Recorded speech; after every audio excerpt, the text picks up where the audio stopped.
about to come to hand, bro. Are you alright? Should've dunked on his ass.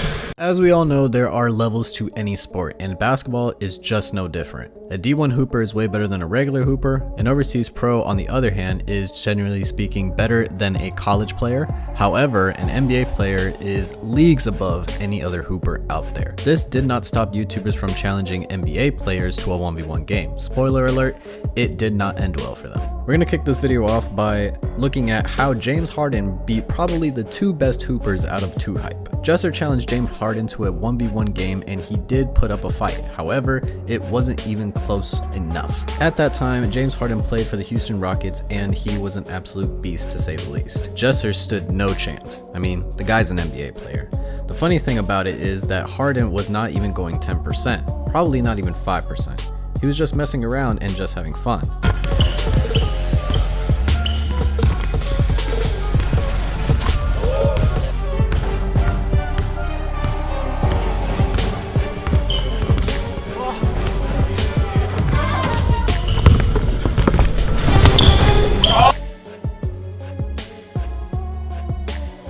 James was not done with 2Hype yet.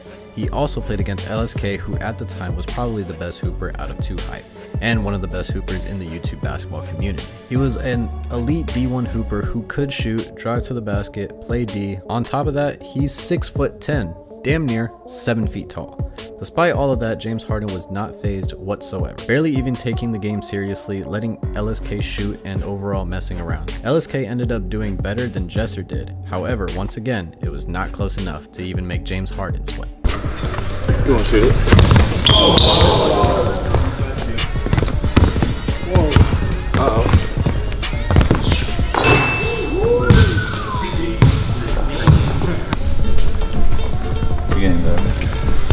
40? You tired, huh? Yeah, 40 push-ups.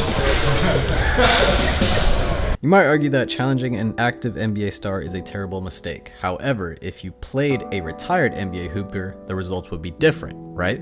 Wrong. Because in this example, we will cover what happened to Cash Nasty when he challenged a retired NBA champion, Glenn Davis, to a 1v1. Back in his prime, Glenn Davis was an absolute force not to be reckoned with. At some point, he won an NBA championship and earned his nickname, Big Baby.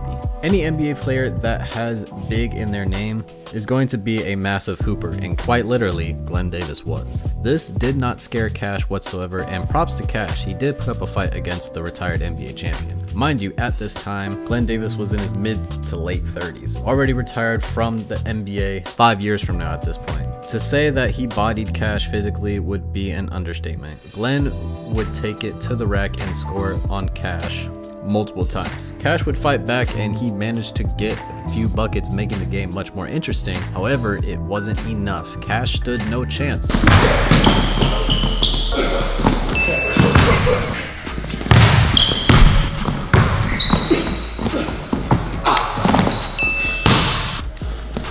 I'm about to come to hand, bro. Are you alright? Should've dunked on his ass.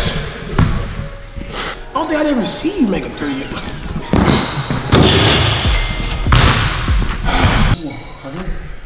You want it right here?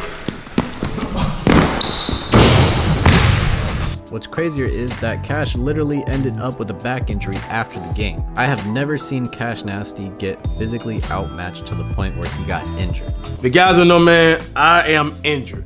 This is probably the worst injury I've had. It hurts to take a shit. It hurts to even wash my balls this morning right here, man. So I've been hurt at the time, man. You did shoulder day, remember that? Oh, yeah. Yeah, and then later on that day, I went to go play Glenn Davis. Remember that?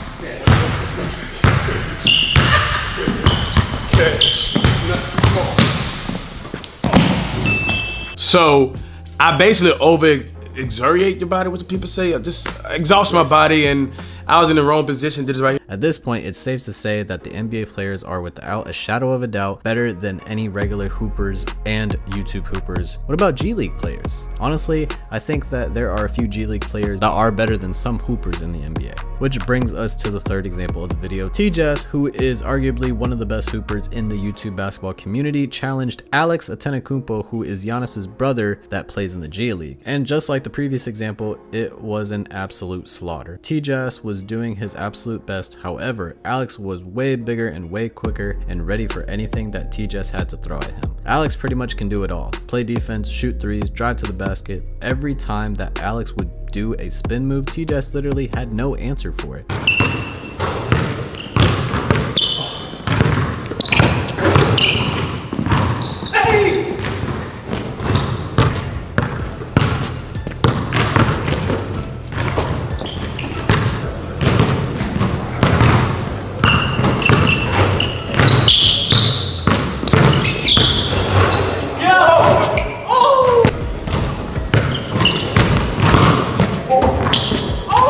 Props to TJS though for putting up a fight and actually managing to score a few points against Alex.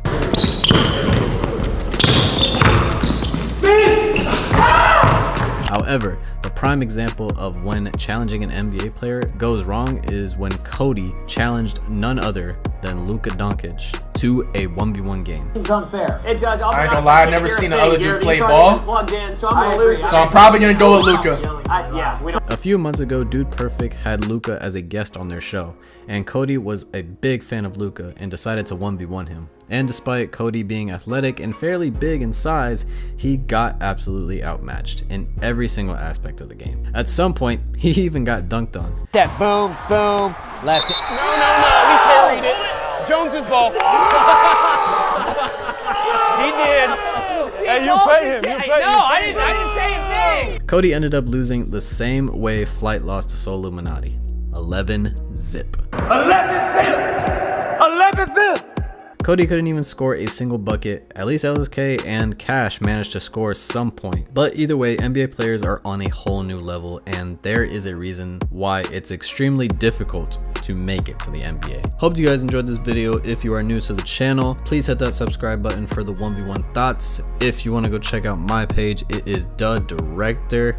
I post content on there as well. Link will be down in the description for that. Thank you guys so much for watching, and stay tuned for the next video. I'm always trying to walk the line between us. So pay no mind to my pride. I don't need it. I don't need it.